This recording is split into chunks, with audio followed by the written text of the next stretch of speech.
Hello. It's going to be a brief video because we're just taking a concept where we've seen before and we're generalizing it. And the concept we saw before, although we might not have used the phrase, is the concept of the instantaneous rate of change.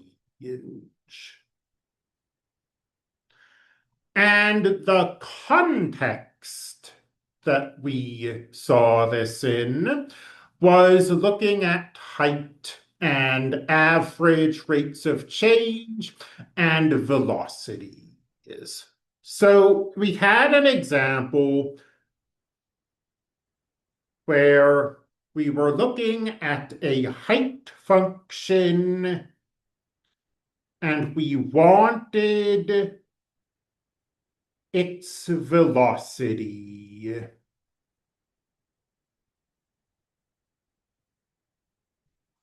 At x equals a specific value at x equals 3. And we made the observation that we can find average velocities without calculus. We can find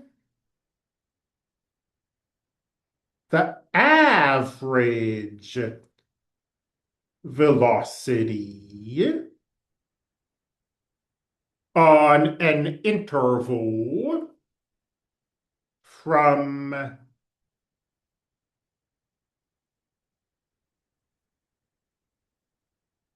3 to x. The average velocity is the average rate of change.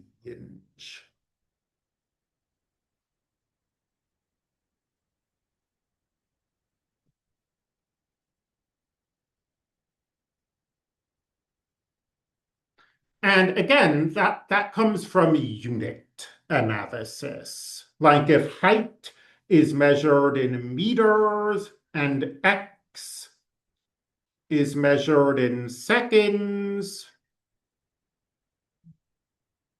then h of x and h of 3 are measured in meters, x and 3 are measured in seconds, so we can see that the average rate of change is a velocity. It's the average velocity. And then we made the observation that to go from the average velocity to the actual velocity at a specific value, x equals 3, we take the limit as x approaches 3. And the idea of the instantaneous rate of change is just this. We'll take this example and we'll strip it of its specificity. Instead of a height function, we'll just have some arbitrary function, f of x. So we can no longer use the word velocity because we're no longer assuming this is a position function. So instead of talking about wanting the velocity, we talk about wanting the instantaneous rate of change. And we're stripping out all the specificity from the example. So instead of a 3, we'll have some value x sub 0. then the instantaneous rate of change will be the limit as x approaches x sub 0 of f of x minus f of x sub 0 divided by x minus x sub 0. And there is our definition of the instantaneous rate of change. This definition can be slightly difficult to work with. We often, instead of this, look at an equivalent definition. So a different way of talking about the same thing.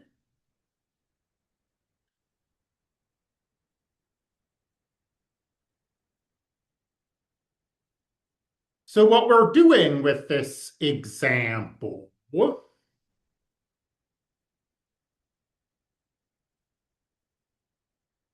is we're looking at the average rate of change on the interval from x0 to x.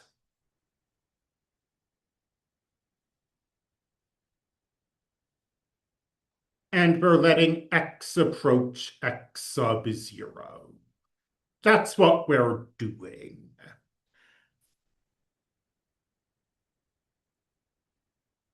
Another way to look at it is instead of having an interval from x0 to x,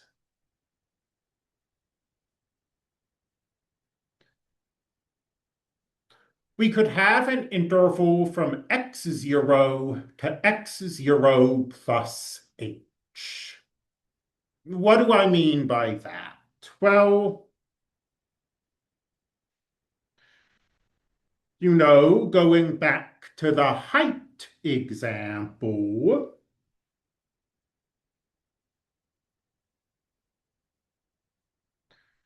we were looking at intervals of the form 3 comma x,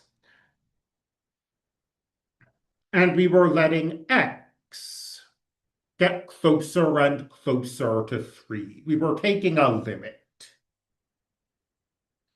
Well, if you have, 3 comma 3.001,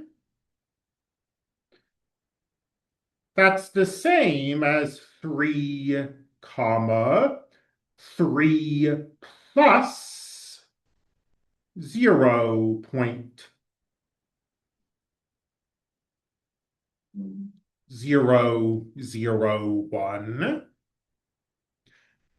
This interval, 3 comma 3.001, and this interval, 3 comma 3 plus 0.001, are clearly the same interval. And that's all we're doing.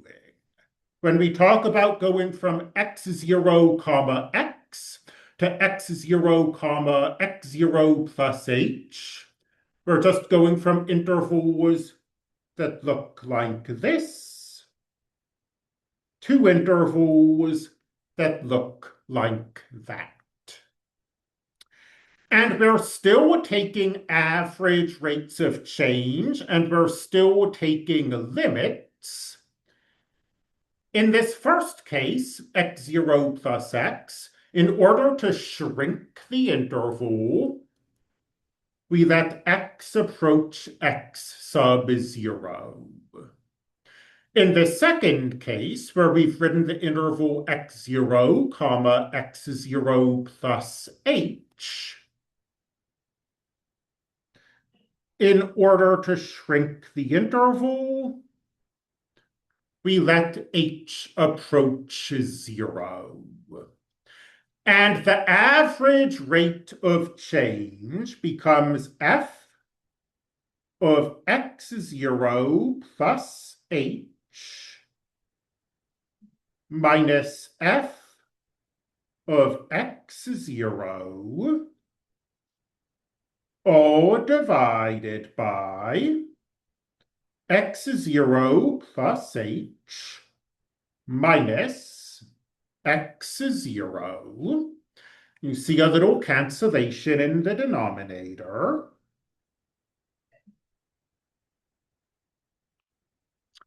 And then we take the limit as h approaches 0 to get f of x sub 0 plus h minus f of x sub 0 all divided by h. And this quantity is the instantaneous rate of change of the function f of x at x sub 0. And in the next chapter, we're going to give this instantaneous rate of change a fancy name. For now, it's just the instantaneous rate of change. But this is something we're going to spend much of this class learning about. Looking ahead a bit, we're going to call this the derivative, and much of this class is spent studying the derivative. So this is an extremely important concept.